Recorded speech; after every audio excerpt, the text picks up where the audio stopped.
അപ്പോൾ കുറച്ചധികം ദിവസത്തിന് ശേഷമാണ് ഞാൻ വീഡിയോ ചെയ്യുന്നത്. അപ്പോൾ എനിക്ക് എക്സാം ഒക്കെ ആയതുകൊണ്ടാണ് വീഡിയോ ഒന്നും എടുക്കാൻ പറ്റിയില്ല. ഇന്നും എടുക്കണമെന്നൊരു പ്ലാനൊന്നും ഇല്ലായിരുന്നു. പക്ഷേ ഇപ്പോഴാണ് ഞാൻ മീഷോയിൽ നിന്ന് ഓർഡർ ചെയ്തിരുന്ന 2 ഡ്രസ്സ് വന്നത്. അപ്പോൾ ഞാൻ വിചാരിച്ചതൊന്ന് കാണിച്ചു തരാം. അപ്പോൾ ഇതാണ് 2 എണ്ണം. അപ്പോൾ നമുക്കിതൊന്ന് പൊട്ടിക്കാം. ആദ്യമായിട്ടാണ് ഒന്ന് വന്നിട്ട് ഞാൻ പൊട്ടിക്കാത്തത്. എനിക്ക് നന്നായിട്ട് എക്സൈറ്റ്മെൻറ്റ് ആവുന്നുണ്ട്. അപ്പോൾ നമുക്കിത് പൊട്ടിച്ച് വെക്കാം. അപ്പോൾ ആദ്യത്തെ നമുക്കൊന്ന് അൺബോക്സ് ചെയ്യാം. അപ്പോൾ ഫസ്റ്റത്തെ ഇതാണ്. ഏതാണെന്ന് എനിക്കറിയാം. എനിക്ക് തോന്നുന്നു വയലറ്റ് കുറച്ച് കളറാണെന്ന് തോന്നുന്നു.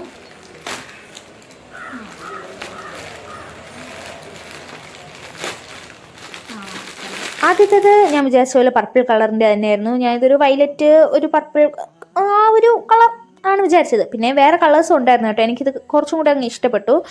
ഈ ഒരു പർപ്പിളും വൈറ്റും തമ്മിലുള്ള കോമ്പിനേഷൻ എനിക്ക് ഇഷ്ടപ്പെട്ടു കേട്ടോ. അങ്ങനെയാണ് ഞാൻ ഇത് തന്നെ സെലക്ട് ചെയ്തത്. വേറെ 2-3 കളേഴ്സ് ഉണ്ടായിരുന്നു കേട്ടോ. അപ്പോൾ ഇത് ജോർജറ്റ് മെറ്റീരിയലാണ്. നല്ല കംഫർട്ടാണ്, ഇടാനൊക്കെ നല്ല രസമുണ്ട്. അപ്പോൾ സൈസ് കുറച്ച് വലുതായിപ്പോയി, അതൊന്ന് അടിച്ചെടുക്കണം. അങ്ങനെ തന്നെ രണ്ടാമത്തേതാണ് നോക്കിയത്. രണ്ടാമത്തേത് നമുക്ക് നോക്കുമ്പോൾ തന്നെ മനസ്സിലാവും ബ്ലാക്ക് കളറാണ്. അങ്ങനെ അതും കൂടെ ഒന്ന് അൺബോക്സ് ചെയ്തു. എനിക്ക് അതിനേക്കാളും ഇതാണ് കുറച്ചും കൂടെ ഇഷ്ടപ്പെട്ടത് കേട്ടോ. എൻ്റെ അമ്മയ്ക്കും ഇതാണ് ഏറ്റവും കൂടുതൽ ഇഷ്ടപ്പെട്ടത്.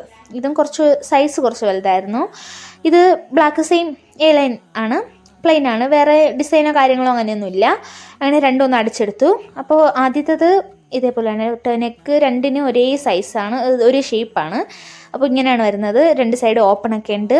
ഫുൾ നല്ല ഇറക്കം വരുന്നുണ്ട് കേട്ടോ. അപ്പോൾ പാൻറ്റ് വേറെ ഇട്ടാൽ നല്ലതായിരിക്കും. ജീൻസോ ലെഗിൻസോ ജഗിൻസോ ഇടാം. രണ്ടാമത്തെ സെയിം നെക്കാണ് വരുന്നത്. ഇതെനിക്ക് കുറച്ചും കൂടെ ഇഷ്ടപ്പെട്ടു. അപ്പോൾ പാൻറ്റും കൂടെ നമ്മളിതിന് അനുസരിച്ചിട്ടാൽ കുറച്ചും കൂടെ നന്നായിരിക്കും.